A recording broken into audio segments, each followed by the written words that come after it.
social worker, licensed mental health provider, certified sex therapy informed professional, sex educator, psychology professor, and the founder of Moms for Mental Health. Today, as part of our special series on sexuality, porn, and society, I'm thrilled to be joined by Jillian Amodio. Just as a heads up, today's episode will be exploring themes of adult nature. We'll treat everything with respect, curiosity, and without judgment, but there may be words and topics that could make some feel uncomfortable listening in the car if the kids are in the back seat.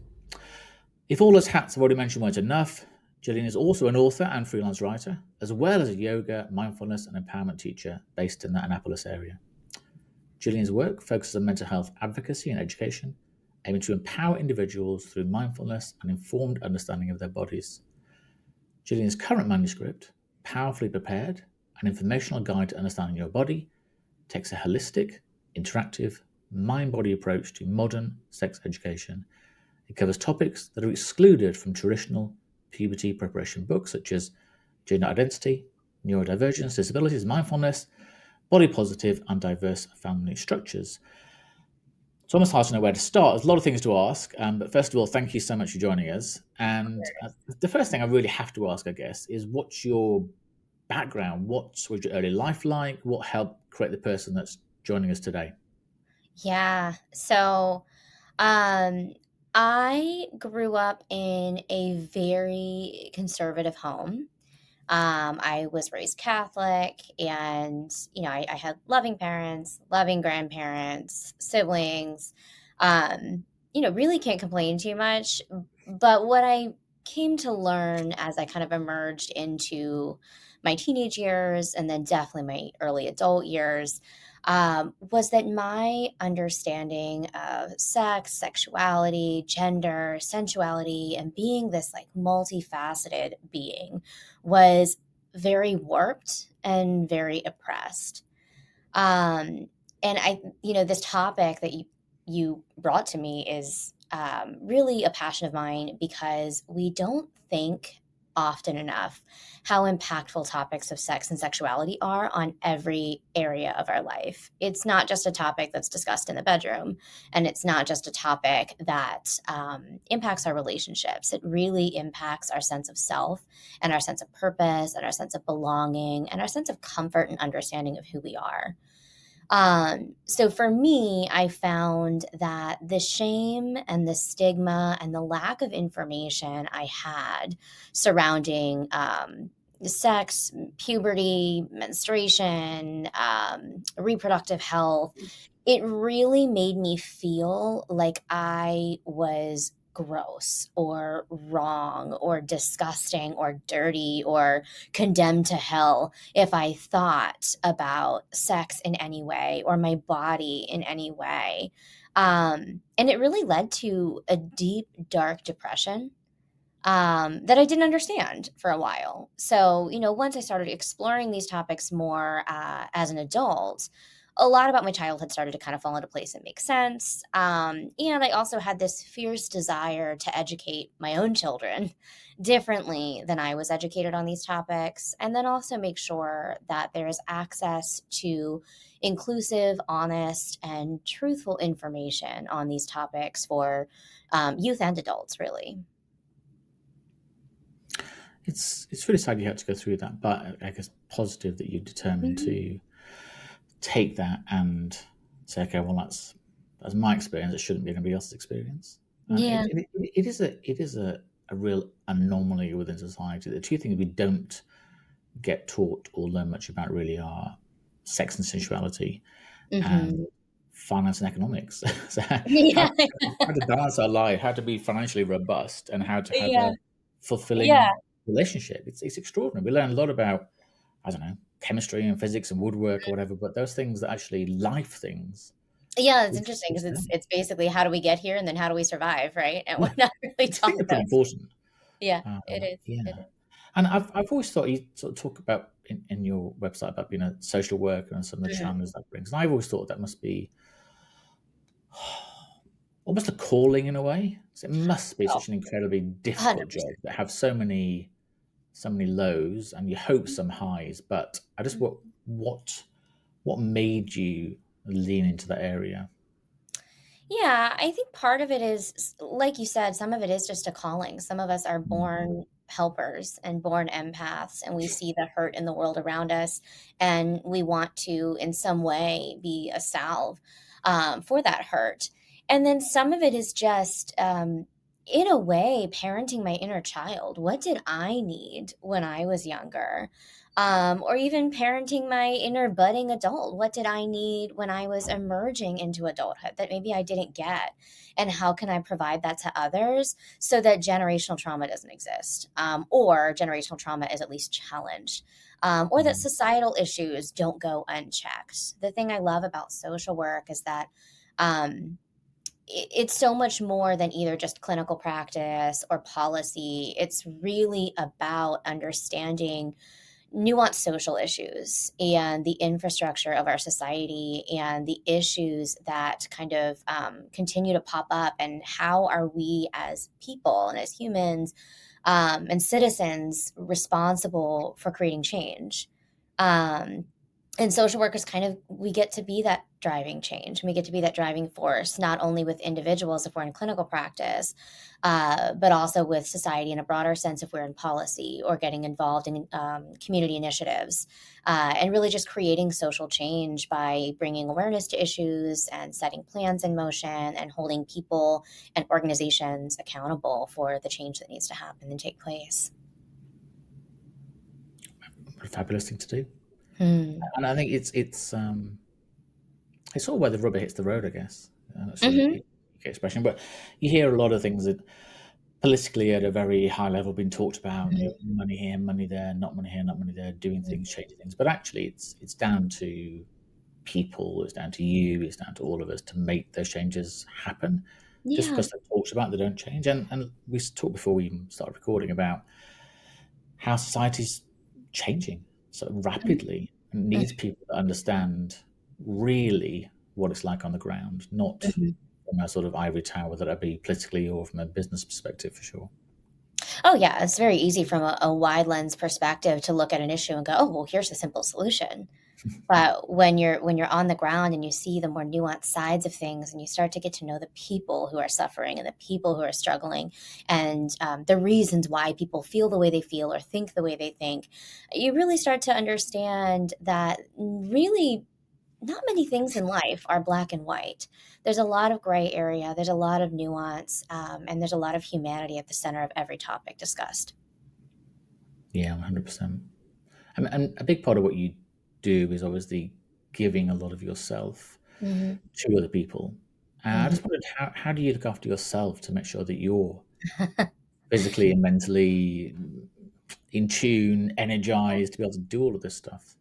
Yeah, I did have to kind of come to terms with the difference between selfish and self-care. Hmm. And that's a really hard reality to come to when you are in a helping profession, because we do feel drawn to serve others, and we do feel like it is our responsibility to help those who are hurting.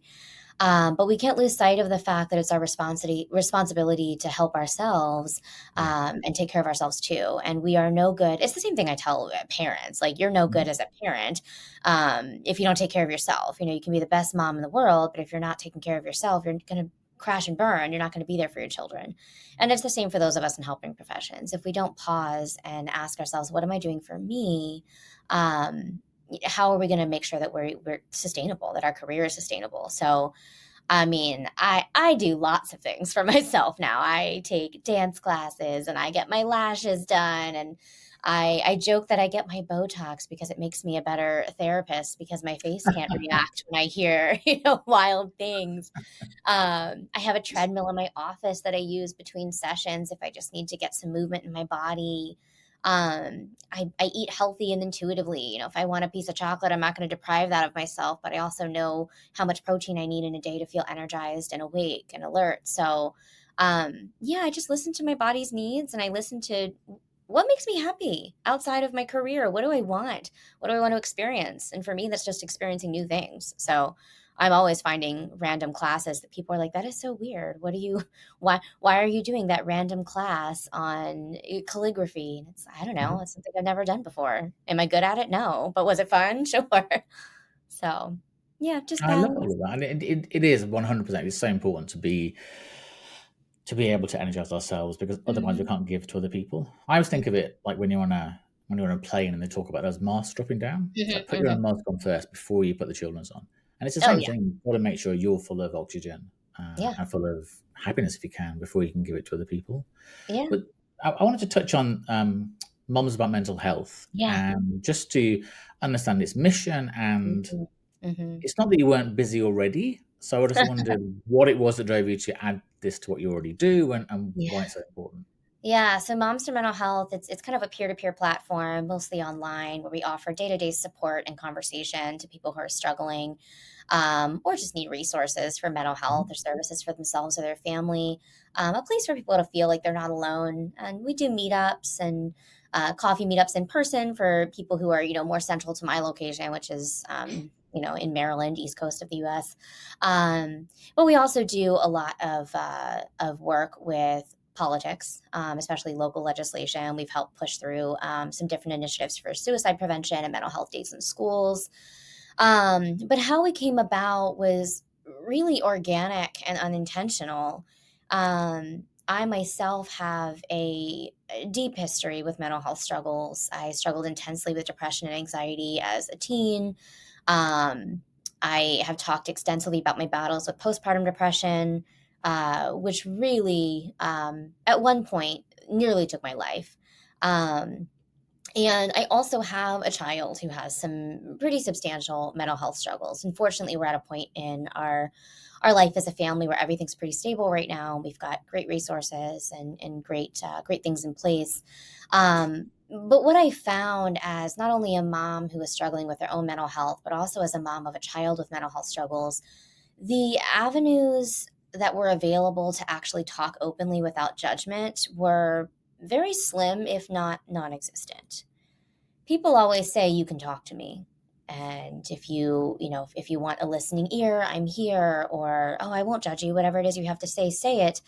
But what I quickly found out was that that's kind of surface level. And when you get into the deep, dark, ugly pieces of being human, a lot of people kind of shy away from that in disgust or fear, and kind of reject it. So, what I found is that even when I would try and have conversations about what it was like to be parenting a child with mental health issues, a lot of it would just be judgment. Well, what kind of parent are you if your child is struggling with that? Well, obviously it comes from somewhere. It must be your fault. Or maybe you shouldn't have had children. Or, well, if you were a better parent or if you only did these things, it wouldn't be an issue.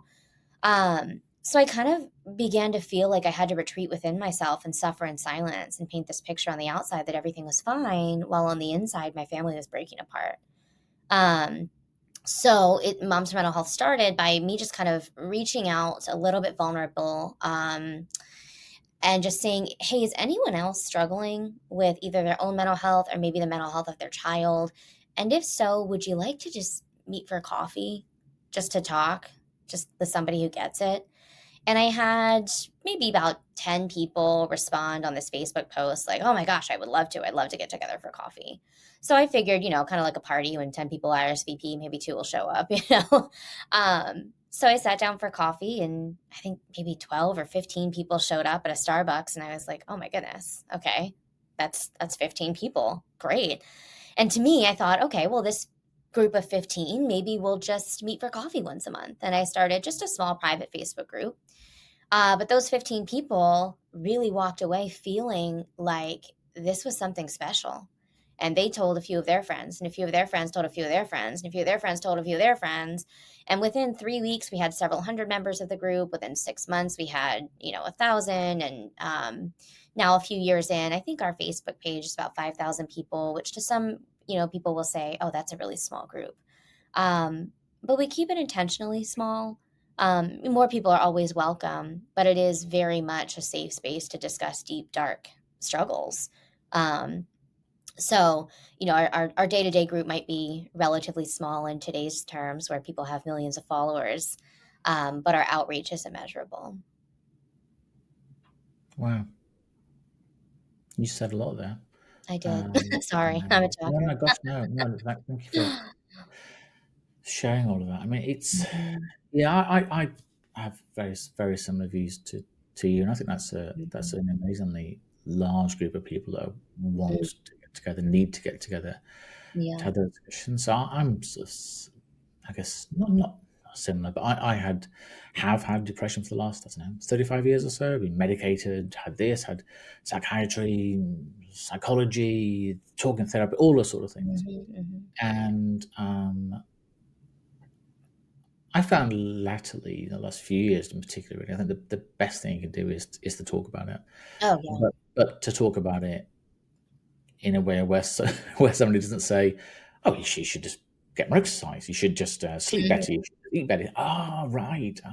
Thank you, Or thank you get that. So it's almost like, pull yourself together. you. It's like, oh, so pull myself together right now. I understand how I Mhm, can assuage all this sort of 35 years of guilt or whatever and being depressed. mhm. But yeah, we don't have that many people to talk about. And I'm sure it's the same in America as they say. When somebody says, "Hey, how are you?" "Yeah, I'm good." And that's literally Yeah, it. Even I'm if they've fine. said, "I'm a bit How are you? tired," that's about as far as it goes. But actually, I'm literally suffering from depression, and I can't see the point of going on. It's like, Yeah. right. And I don't blame people because it's not what they are prepared for. But it sounds like your safe space for people Mm, allows them to have that discussion. And it's not necessarily that people are even looking for an answer or the answer, because that yeah. sometimes it's just knowing that, okay, I'm in company here. I can say Mhm, things that I'm almost scared to think, mhm, and mm. somebody will hear me. And Yeah. that's the it's. I talked to a chaplain, a reverend in the British Army a few months ago. She's a lady chaplain. She was fabulous. And I said to her, what do you do when you try and support people, families, or soldiers or whatever? What do you do when with your Mhm, terrible things? Well, the, the biggest thing I can do really is just let them know there's a space where they're going to be heard.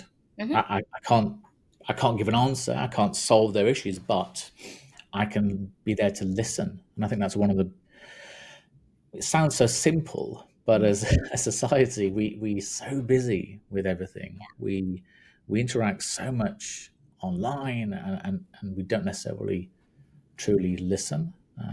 But Yeah. but I would say for your group, that has demonstrated there is some positive power in social media. Having that Oh, Facebook post that got absolutely. those 10 people, 15 people, 5,000 people. So Mhm. it's not all bad. There's some good about No, social media. no. It's that gray area, right? It's that in between. Mhm. Definitely. Um, Thankfully, I think mental health, mental well-being are topics that we now at least talk about more than we did a decade or so ago. Certainly, when I was growing up, it was much harder to talk about it. I don't remember my family ever talking about it. You just, Oh, of stiff course upper not. lip and got on with Of it. course not. And we do so. At least the dialogue's taking place. It's not. Mhm, It's nowhere near where it needs to be, but it's a start point, really.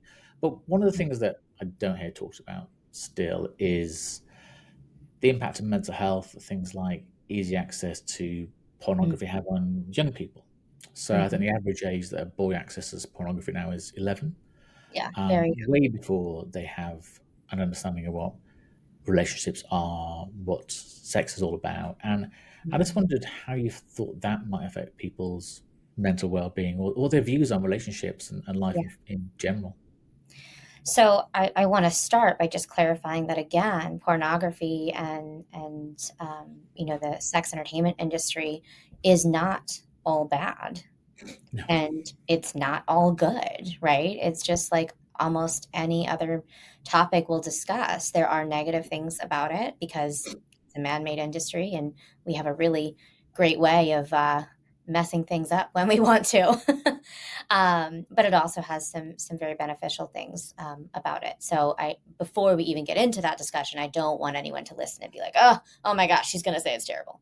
But, that being said, one of the downsides of easy access to sexual content and pornography is that children and youth are accessing information that they are not developmentally mature enough to be able to process and comprehend.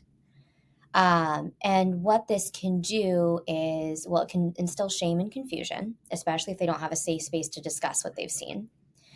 Um, and it can also warp their perspective of what a healthy or normal relationship looks like. Um, just because something occurs in a pornographic sense, whether it's a video, whether it's an erotic novel, doesn't necessarily mean that it translates to real life. It doesn't make it wrong, but it doesn't always translate to real life and real relationships. And that's a really difficult thing for youth to comprehend.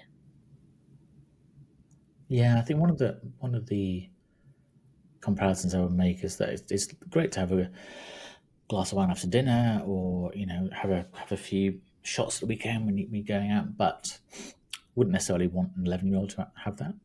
So there's nothing wrong with alcohol per se, but it's the same sort of thing, really. Yeah, or I mean, And yeah, give a 5-year-old a chemistry textbook and ask them to explain it. Like, they're gonna look at it and be like, "I don't what is this?" Right? absolutely. It doesn't make chemistry inappropriate, but it makes a chemistry No. textbook inappropriate for a 5-year-old to read because it's not gonna mean anything. It's gonna be confusing. It's gonna be stressful. Yeah, and one of the challenges with most pornography, and there is some good pornography. There is some pornography made by women now for women. It's much Mhm. better and much more, maybe much more accurate. That's the right word. But one of the things that I think it challenges that I guess as an adult you would have an understanding, hopefully, of what consent is all about. As Yes. a child, when you see something happening and you see some of the activities that are sort of normalized, Mhm. consent doesn't. Well, consent or safe sex doesn't come into it, and that's one of the challenges about well, that's what Yes. I see and what I think is normal, and therefore it must be, as opposed to it's not really. And you're not going to get that well, not even a porn film. Most people watch porn on one of the clip sites, I guess. You see a few Mhm, minutes of mhm, mhm. activity. You don't see a whole film or anything. So consent or anything else is never discussed, and that's one of the challenges, I think. Yeah. Well, and it's interesting too when you bring up consent or, when we ask ourselves what is porn, you can't answer that question in, oh, porn is videos of sex. Like what does that mean, right? What does it mean? So, I mean, pornography can depict a very gentle, loving, Yeah. compassionate, romantic sexual encounter. It can also play into fetishes. It can play into rape fantasies. It can play into BDSM and violence, which again doesn't necessarily make it wrong if there are safeguards in place and it is consensual. BDSM is fine, fetishes are fine, and erotic. Um, Erotic fantasies are fine, but then there's also this dark side of pornography where sometimes there's criminal acts taking Yeah. place. Sometimes there's violence. Sometimes there is actual sexual assault and consent is not there, or children are being abused, or people are being trafficked. So there is a dark side to pornography that is absolutely wrong, and societally that's a major issue. So it runs this spectrum of very kind of gentle and kind of this soft porn to this more, harder, more erotic genre that maybe is a little fringe, but still very safe and very healthy and very controlled. And then we have the extreme where it's dangerous and it's actually criminal. Mm. You talked before about not having a lot of information, Mhm, knowledge, sort of growing up, and I mhm. just wonder what you think our role is as parents and guardians in educating children Yeah. about So relationships, sex, etc. yeah, I think it's really important to remove the shame and stigma from these topics of conversation as early as Mhm. possible. So for me, it's really funny because both of my kids, they talked really early. And part of that reason is one, they're just smart, um, which I don't really have much to do with. But two, I talk to them constantly. And talking to them looked like narrating daily life from even while I was pregnant with them. Okay, baby, we're getting in the car. We're going to go to the grocery store. Oh my gosh, we just hit a speed bump. That is crazy. Um, or they come home from the hospital and it's like, oh, baby must be sleepy. Eyes are closing. Oh, no, no, baby. But educating about their bodies to me started very early. So whenever I would change their diaper, obviously I'm not going to ask an infant for consent. Can I change your diaper? Like that, they can't. They can't consent, but they need that. It's something they're gonna, right? So, but I would say, oh, I'm going to change your diaper. Oh, I need to wipe your penis, or I need to wipe your vulva, or we need to wipe your anus. Okay, we're putting a diaper on it. A lot of people are like, that's so cringy and that's so weird and that's so crazy. But honestly, what it did was really just normalize from a very young age that there is nothing shameful about these body parts and they need to be talked about from a health perspective. And then as they would get older, it would be, oh, you can look at your penis, but you can't look at your penis in the dining room or in the middle of the grocery store. You can look at your penis in the bathroom. Oh, you can touch your vagina, but you have to touch your vagina in the privacy of your own bedroom or in the bathroom or in the shower or the bathtub. And then you got to wash your hands because we want to make sure we're not spreading germs. But it was always very matter of fact, and your bodies can be explored and your bodies can be talked about and your bodies can be discussed and you can be curious about your own body. But there are these boundaries. What is safe and healthy exploration? And then of course talking about what is safe touch. So your doctor might have to look at your genitals, but your doctor should ask permission. Your doctor should explain why, and you should understand and feel safe about that interaction. And if you have questions, you should be able to say, stop, can you explain to me why this is happening? But other than that, a parent or a caregiver might have to look at your genitals at some point, but there should always be consent. There should always be a specific reason, a health reason, something like that. And it should never feel wrong or secret or shamed. If someone is telling you, don't tell somebody I did this, that's a big red flag. So our job really about sex and sexuality and bodies and reproductive health care, it starts when our kids are very, very little. And then each kind of stage of development, we open that conversation up more. So the second a baby is, or a second a child is curious, where do babies come from? Instead of giving them the story about, oh, a stork, or, oh, it just grows in mommy's belly, give them a diagram. Talk about the parts of the body and how it relates. They might not fully comprehend, but answer the questions they ask and let them ask more. They are going to ask for what they need. Don't give them more than they need, but also don't withhold information. So sometimes that conversation is very simple, like, oh, babies come from when a sperm cell and an egg cell meet and they grow inside of a uterus. Here, let me show you a diagram. Sometimes that might be enough. And then it's like, well, where does the sperm come from? Oh, well, sperm comes from the male reproductive system. It comes out of the penis. Sometimes that's enough. Well, how does the sperm get in the vagina? How does the sperm meet the egg? Oh, well, that's when, two people have consensual intercourse or consensual sex, when the penis enters the vagina and the semen comes out of the penis and it meets with the egg and it gets implanted in the uterus. You answer those questions just step by step by step. And they're going to ask for what they need, but they need to be comfortable kids. They need to be comfortable going to a trusted adult for this information, because they're probably going to hear some things at school that are just totally off the wall and not true. Yeah. And they need to be informed. So our job as parents is to demystify and stigmatize. I was like, what is the word I'm looking for? And to destigmatize these issues and these topics, because sex is not shameful. We're all in some way or form a product of sex or reproduction. I mean, I was born via in vitro, so we always joke. We're like, oh, our mom and dad didn't even have sex. But it's the biology is the same. No. Um, and the more open we are about these conversations, the more comfortable our kids are asking for the information instead of seeking it out in ways that is maybe dangerous or leads to them being ill informed. I mean, the amount of teenagers I see in my office who are like, oh, my boyfriend said we can have sex without a condom because I can't get pregnant if he pulls out. It's like, well, it might lessen it slightly, but you absolutely can. So, but these messages that they are given, whether it's through online chat forums or just peers, are not always accurate.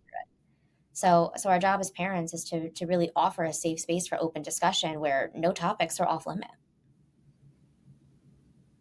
And I've always found it interesting. So when I've had this conversation with my children and they ask us questions and I've sort of answered them as accurately as I know how to, generally the response has been, oh, okay.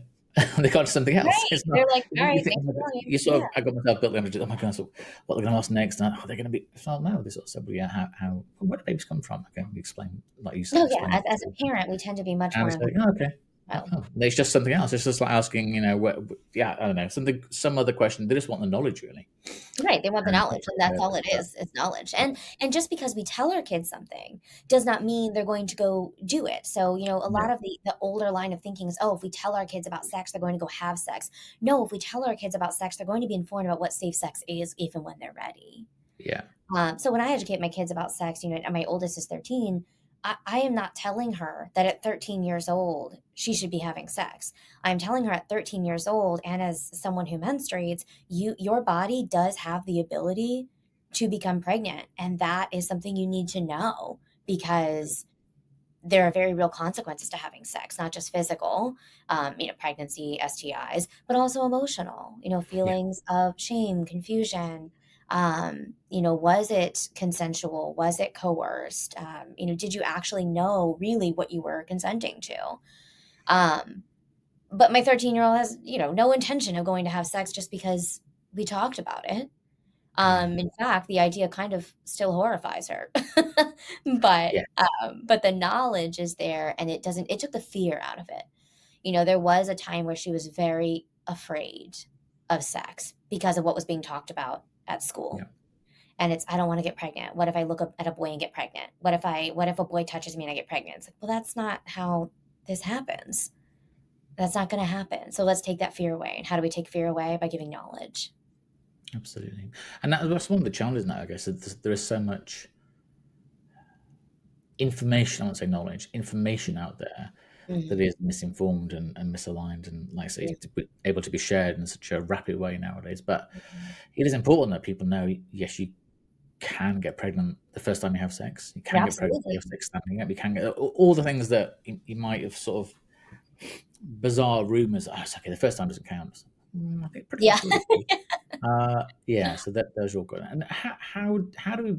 What should the balance be then between? I'm not sure what it's like in your particular state, but what it's like between Mhm. sex education in school versus sex education at home. Do schools give robust and enough sex education at the right time? It's such a complicated question because it's going to vary, state by state, and sadly, the education in some school systems surrounding sex education is very skewed, or it's abstinence only, Yeah, and abstinence only education has been proven to be ineffective, yeah, um, time and time again, and yet we still use it. Or if you're in a religious school setting, the sex education you're going to receive is much different than in a secular education. So I live in an area that is fortunately not very conservative, and our sex education programs are pretty good. We mhm, talk about safe touch in elementary school. They don't deep dive into anatomy or anything like that. That's definitely something that needs to be handled more at home. But they talk about safe touch. And then in middle schools, where they start to talk about anatomy and safe sex and pregnancy prevention and STI prevention and how to use a condom. And, um, they start to talk more about the body, menstruation, ejaculation. And then high school, it expands a little bit more. So my area is pretty decent. But, if we go back to my case, even though I was in a public school setting that had pretty decent sex education, parents have the opportunity to sign their kids out of it. So if parents don't want their kids educated about sex in the school, they have the right to sign their kid out to be educated at home. Sounds good if the education is provided. yeah, For me, I had no education about sex other than don't look at a boy, you'll get pregnant. Don't kiss a boy, that's a sin. If you get pregnant or have sex before marriage, you're going to hell. But nobody told me what sex was. So how can I make sure I'm not doing something if I don't know what it is? I remember I was going, gosh, I was in Macy's department store with my grandmother, and we happened to walk through the men's underwear aisle. Just it happened to be an aisle we had to pass through as we went to the store. And my grandmother shielded my eyes and goes, "Oh, you have to go to confession when we get home because you just watched pornography." So to me, because I had seen an underwear package that had a picture of a male wearing underwear, to me, I was like, oh my gosh, that's pornography. I've just viewed pornography. So I had to go back to my priest and tell him that I watched pornography, which this poor priest is probably like, what? But I don't know. That's what I was told, so I did that. But I had no education. I didn't know what menstruation was. So when I got my period in middle school, I thought I was dying. I literally cried in the bathroom until somebody sent the school nurse in. And I told her I was dying, and she was like, "What's going on?" Um, I actually had sex before I really knew what sex was because I was asked to do something that I didn't really understand. I felt kind of weird about it, but I didn't know how to say no either because I also didn't want to upset people because I was raised to be this, like, you know, demure, kind of complacent, gentle person. And, they were nice to me. So if they're nice to me, well, I mean, okay. Um, and, it wasn't a bad experience, but it was definitely like, "Oh, wait, okay, I think this is sex. Oh, okay. I don't think I was supposed to do that. Oh, well, I've done it now, so I guess I'm just gonna keep doing it, I guess." So that was how lack of education kind of affected me, and it really created a difficult, sense of self, and a lot of shame and stigma. So the role of parents versus schools of educating our kids is to provide our kids with the knowledge and understanding that they need to not only comprehend what their bodies are capable of, but to also understand that their worth and value goes beyond what they can do to give someone else pleasure. So for me, I really think that Mm. it's important to talk about masturbation and how masturbation is healthy. Masturbation can be an excellent stress reliever. Masturbation can help ease anxiety and depression. Masturbation can help a person understand, what do I like? What makes me feel good? And how can I incorporate that into a healthy relationship? It's important to talk about different types of relationships. I always laughed too when I was, I don't know, probably 11. Some of my peers were like developing crushes on boys. And I was like, oh my gosh, I don't like boys. Oh my gosh, what does that mean? I don't like boys. Am I broken? But I was 11. Like I didn't like boys yet. Whatever. I didn't develop any attraction at that point. I didn't have that. So we need to talk about different levels of attraction and sexuality and gender identity. Um, Kids need to know that it's okay to be transgender. Kids need to know that it's okay to not know who they are or how they identify. Kids need to know that we don't have to put labels on things. What are the labels that are available societally? What do they mean? How do they apply to you? But also, you don't have to use any of them if you don't want to. Sex education needs to talk about pregnancy prevention and STI prevention. It needs to talk about consent. And consent is enthusiastic, consent is continuous, consent is fully informed. Consent is when you're in a clear state of mind. Consent is, a different age depending on where we live. Um, and we also need to talk about inclusivity. Sexual education is very, very lacking when it comes to the disability population. Yeah. Disability population in general is kind of viewed as almost asexual sometimes, and Mhm. that's just not the case. Plenty of people with disabilities have very robust sex lives and very robust sexual desires, and that's normal and that's okay. So I think sex education, even in places where it's not conservative, really has a long way to go in being fully inclusive and fully informed. Um, but it's definitely difficult to look at societally and recognize that there is a huge gap with how kids are educated depending on where they're living. Yeah. Yes. And yeah, touching on a couple of points there. So one, I think the most sex education or discussions do tend to still be between a man and a woman. That's a Hmm. big portion of it. Hmm. It still tends to be a white man and a white woman because of the Hmm. age of the books and things. But anything beyond that, anything about, well, actually, woman and woman, a man and man, Hmm. transsexual, all those sort of things, Hmm. just I think because we don't know about it, and that's certainly the trans debate is rife in the UK, and I know it's rife in the Yeah. US. And it's a debate that happens with a lack of intelligent debate, I think, with lack of information, lack of knowledge. So there Hmm. are lots of different stories around. You read about trans men in women's sports, all these bizarre things that people sort of focus on. But Hmm. I think there is almost that. Well, if we don't talk about it, then people won't think about it. Therefore, then they won't be. And it Yeah. just That's people just end a lot of being. logic, right? It is. It just ends up people just being Hmm. incredibly unhappy, Yeah. and the rates of well, you'll know this far better than I. The rates of suicide in people that Oh, are feeling absolutely. there's weight is many, many multiples higher than the rest of the population, and that's not a good place to be, really. And violence perpetrated against them is so much Absolutely, higher. Mhm. yeah, Actually, and domestic violence yeah. amongst, yeah, is also, much higher. So, mhm. There are still far more countries than I realised until I investigated it, where homosexuality is illegal Illegal. globally, Mhm. Illegal, yes. illegal, and is punishable by death in some countries, and that's extraordinary.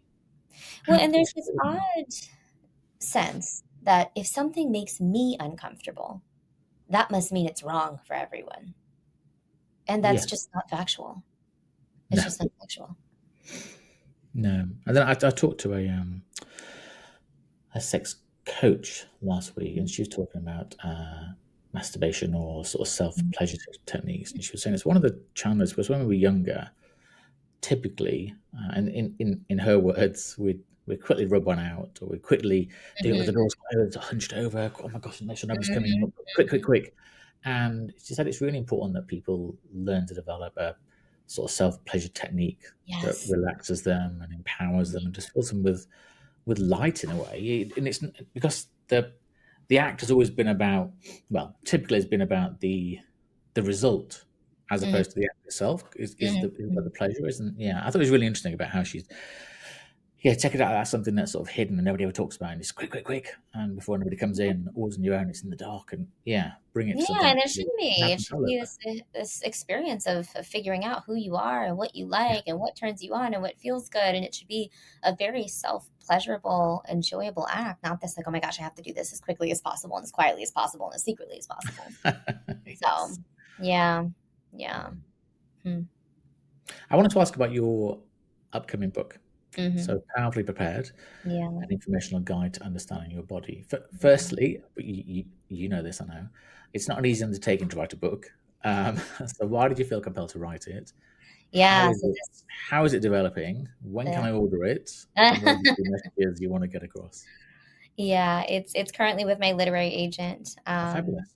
Yeah, and, So it's you know, done. It's written. It's on yes, the book is paper. written, the book is Wow. done, it is with my agent, we are kind of, in the process of finding its home and, fingers crossed that's gonna happen sooner rather than later. It's in the process, but for anyone who knows anything about publishing, it's definitely a slow process, and we want, the right home for it that's gonna Mhm. love it and take care of it and, um, market it as lovingly as it deserves to be marketed. So, it's in the works. I don't have an exact answer for you on when, but I will definitely keep you posted. It has been a work in progress for, I mean, at least the past 2 years. Um, and it started really because my one of my children was going through puberty and had a lot of questions. And I'm a writer anyway. And also my kids don't like to listen to me talk. They're like, I'm over it. So I've always been the parent that like writes them a little comic strip to explain something, or writes them a quick Nice. note on a post-it note and stick it on their door, writes them a letter in like rainbow colors and makes it all pretty and fun and slides it under their door. So really I just started kind of building like a go-to guide for her with all of the questions she had, to be like, I know you don't want to discuss this with me face to face, but I want to make sure that you have the right information. So here it is. So I wrote her the book based on her questions and based on what I knew was missing from sex education. Like I knew that there were not representations of um, transgender individuals. I knew there were not representations of people with disabilities. I knew there were not representations of polyamorous families. Um, I knew there wasn't a lot of discussion about surrogacy. I knew there definitely wasn't a lot of discussion about abortion. And I wanted to cover all of the bases as in a way that was still age appropriate, but I wanted to cover all of the bases that I knew she deserved answers to, but wasn't going to get from maybe the other mainstream books on the market for that age bracket. So I wrote it for her, and she really, I mean, I don't want to say she enjoyed it because she's like, I don't know, feels like reading a textbook, I guess, sort of. And my mom wrote it, but also, she would frequently go back to it, and she would ask me, be like, "I have a question about this page. Can you tell me more about?" And that's exactly what the book is designed to do, is to spark conversation with a safe adult. I'm going to give you as much information as I think you really need to get started. But then you're an inquisitive person, you're a creative person, you are a curious person. You're going to want more information, and that's great. That's excellent. Here's a list of people you should be able to talk to, and here's a list of questions you can go to them with to get more information. Um, so I showed it to a couple of friends, and they were like, "Oh my gosh, can I give this to my child? Because I'm dreading having this conversation. I don't want to have this conversation, but they have questions." And the more I thought about it, the more I was like, you know what, this is a book that needs to be out there because people need access to inclusive information. Um, and I found my wonderful literary agent, Liz, at Great Dog Literary, and she's been helping, perfect it and fine tune it. And now we're, hoping to be crossing the finish line soon. So, Congratulations! yeah. And the good thing is it's been road tested, Hmm. and nobody's more honest than our own children. So hopefully, No. the review on the front cover, Gillian's daughter said, "Yeah, it was Yeah. okay." That's massive praise if she says that. Yeah. That I like that. The fact it's been out there. She's done it. She's seen it. She said all about this. You've looked Hmm. at it and gone back on it. So yeah, because Yeah. sometimes I've read books not dissimilar, but actually quite dissimilar. And you think, this person never spoke to a child, and I know. it I is know. literally an academic textbook. And you think, well, who is it aimed at? It's not aimed at the parents to talk to the children about. It really Yeah. doesn't. If you say that, not that is that you read this, you don't need anything else. It's read this and let's have a conversation, and Mhm. that's what I Yeah, sort and of. it's got, fun pictures and fun little pop-ups and like, cute text box. Like it's engaging and it's interactive. There's, journaling prompts and activities, and it's very interactive and immersive. Um, but it's very factual. So, yeah. So apart from all the other things you do, you do yoga, Yeah. mindfulness, and I Mhm. just wondered how do you incorporate those in your life, and what Yeah. do they give to you? Yeah, so before I was doing therapy full time and teaching at my community college, I actually owned yoga studios, and I'd Okay. always enjoyed yoga. I've done yoga since I Mhm. was in high school. I used to take classes at my gym, and then I did some baby and me yoga classes with my kids when they were younger, and I ended up getting certified in yoga and meditation and mindfulness. And I actually owned two yoga studios for a while. And I loved it. I loved teaching yoga and mindfulness and meditation. It's about uniting the mind and the body and processing emotions and understanding our worth and our value and taking care of our body and our mind and looking at ourselves as a holistic being is beautiful. And it's kind of interesting how I transitioned from teaching yoga full time and owning yoga studios to doing therapy because while I was still teaching yoga full time and owning studios, I was in grad school for Mhm. my degree in social work. And I was kind of thinking to myself, like, how am I going to do it all? How am I going to, maintain um, studio ownership while also doing therapy because I'm not Mm. going to go through this degree program and then not use it. Like, how am I going to do this all? And I kind of came to this like realization that, you know what, if I'm a therapist, I can incorporate mindfulness and meditation into my practice with clients who are open to it and clients who want that. So this Yeah. is always something that I can bring with me. And it is in sessions, I do a lot of, especially guided relaxation. It helps a lot with PTSD. It helps with depression and anxiety, helps with stress. It's wonderful. But I was really sad when I kind of, thought to myself, I'm gonna have to make a choice, and I ended up selling my yoga studios, and I'll still teach here and there on occasion, but I ended up selling my yoga studios, and I sold them in December of 2019, right before I was about to sign a 5-year lease, Wow. and then COVID hit, Yeah. and I was like, "Oh my gosh, what would have happened if I signed that 5-year lease? What would have happened?" So it was almost, I don't know. It was almost fortuitous and Sound meant like to be. lying, like, Yeah. Yeah, yeah. I take up a lot of your time, so I just want to ask a couple more questions, if Absolutely. that's okay, and I'll let you get back to your life. So you may have already answered this with the dancing and the calligraphy, but what brings you joy and happiness? Life. I am one of those people that I find my husband will kind of joke about it often. I find pleasure in the simplest of things. Mhm. I love to see the sky each day, what's going on in it. I love to see flowers and plants. I buy myself flowers from this adorable little flower shop down the street from me every once in a while. They have a stem bar and you can go in and pick out what flowers. And I will just pick, I want that color and that color and that color. I don't care if they go together. I just want what makes me happy. Um, I find pleasure in everything. I mean, absolutely everything. I love my cup of coffee in the morning. I love a glass of wine or a piece of chocolate at night. I love listening to my audiobook in the car. I love meeting new people. I love going to the my favorite cashier in the grocery store and always going through their line. Um, really, the simple things in life I absolutely love. Um, but I also love being creative. So I love writing, and I write for a couple of publications, and then also, I've written my book, and I continue to do things like that. Um, and I love to try new things. So I will take painting classes and I will take ballet classes and I will take calligraphy classes or candle making. I'm doing a blacksmith class with my son at the end of the Oh, month. wow. And we're going to be, yeah, making our own knives out of forging steel. Um, I just like learning. I like learning. There's so much to learn, so much knowledge to consume. So why not chase after it? And do you find it easy to love yourself? Now Are I you do. open to love of others? That's a great question. Now I do, but when I was Mm. younger, no, I did not. I didn't even realize how much I hated myself when I was young, but I just knew in my heart as a young kid, I was bad. I was gross. I was shameful. I was dirty. I was never going to be this pristine, perfect girl that I was supposed to be. I hated myself. I engaged in a lot of self harm in my teenage years.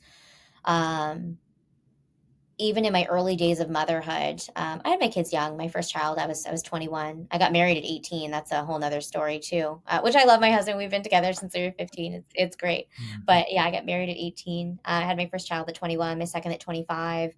And I really feel like even in my early 20s, I struggled to understand my worth and my value. And I just remember looking at my children, each one of them when they were born, and thinking, I don't deserve them. I don't just they would be better off without me. I don't deserve them. So it took a lot of self-discovery. It took a lot of reprioritizing, and it took a lot of re-educating myself to realize that I'm pretty awesome. I love myself. I have a lot of flaws. Absolutely, all of us do. But even our flaws can be loved. And I think parenting taught me that. Our kids are not perfect at all. And yet we love them unconditionally. And if we are capable of loving someone else unconditionally, why not love ourselves? I think that's a perfect place to end. You've had a huge journey, and it's so good to meet you on this side of everything you've been through. Well, thank And you are an amazing person, so you thank should you. absolutely hold on to that. So I just want to Thank thank you massively for your time. You've been so generous with your open discussion and your knowledge, and it's really much appreciated. Absolutely. Thank you so much. I love what you're doing. This is an excellent platform. So, yeah.